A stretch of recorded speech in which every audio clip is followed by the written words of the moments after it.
Welcome to our channel. Today we how to download Sonos app for smart home audio setup, complete guide step by step clearly.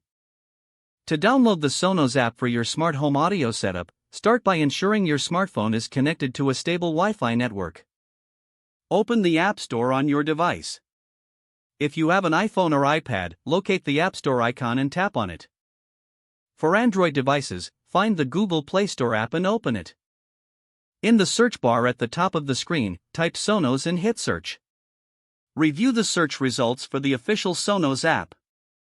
The app should be titled Sonos and display the company logo. For iOS users, tap the Get button next to the app. Android users should tap the Install button. Wait for the download and installation process to complete. Once the app is installed, locate the Sonos app on your home screen or app drawer.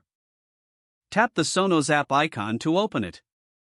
Follow the on-screen instructions to set up your account. You may need to log in or create a new account if you're a first-time user.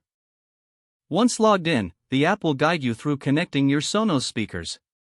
Ensure that your Sonos speakers are powered on and connected to the same Wi-Fi network. Follow the prompts in the app to add your speakers to your system.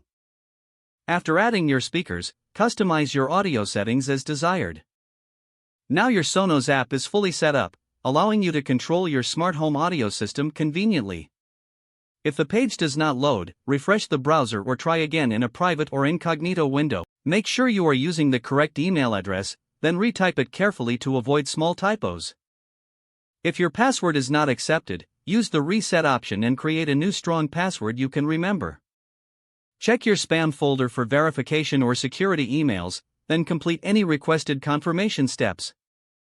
Enable two-factor authentication if available to improve account security and reduce unauthorized access risk. After signing in, review your profile details so your contact information and settings are accurate and current. If you see an error message, note it down and try again after restarting your device and internet connection. Log out when you finish, especially on shared devices, to keep your account and payment information secure. If the page does not load, refresh the browser or try again in a private or incognito window. Don't forget to like this video and subscribe to our channel for more step-by-step tech guides.